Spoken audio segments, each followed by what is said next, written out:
The latest CBS News Battleground Tracker asked registered voters which presidential candidate would do a better job handling the COVID outbreak.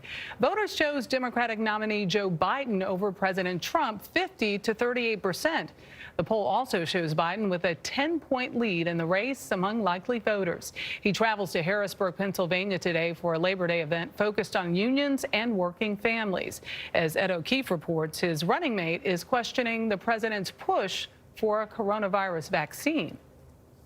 I will say that I would not trust Donald Trump, and it would have to be a credible source of information that talks about the efficacy and the reliability of whatever he's talking about. Democratic vice presidential candidate Kamala Harris says she wouldn't trust just President Trump's word on a coronavirus vaccine if one's available before the election. I will not take his word for it. He wants us to inject bleach.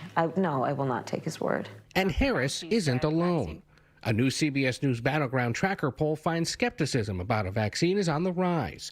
Nearly 2/3 of voters say that if a vaccine's released later this year, they think it was probably rushed without enough testing, rather than a scientific achievement that happened quickly.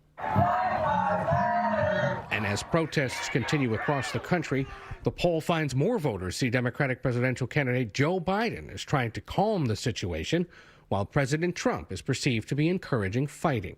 Mr. Trump has spent the last several weeks raising concerns about a potential spike in violence in the nation's suburbs. Biden and the radical left's weak response has led to chaos and violence. But the poll finds most people think it's not likely violent protests will happen in their neighborhood. We do have two systems of justice in America. Harris, who set to campaign in Wisconsin today, on Sunday also criticized Attorney General Bill Barr for denying that systemic racism exists in the criminal justice system. There's no question that we have seen an unacceptable incidents for generations of unarmed black men being killed. Nobody can deny that. Still 57 days to go until the election, but Joe Biden is now legally required to start thinking about a potential transfer of power. By law, he's opening a transition office here in Washington, and that staff is going to be advised by a handful of interesting people, including one of his former primary rivals, Pete Buttigieg, and a few of the women that he considered to be his running mate, including the former White House National Security Advisor Susan Rice and New Mexico Governor Michelle Lujan Grisham. Dana? A lot of unity there, Ed, and I want to point out, Tony and I, we need the whiteboard. I'm glad the whiteboard has the days to the election. We can count on it back there. What about me? We do what we can. Yeah, Michelle does as well. I'm just learning. Yes, 57.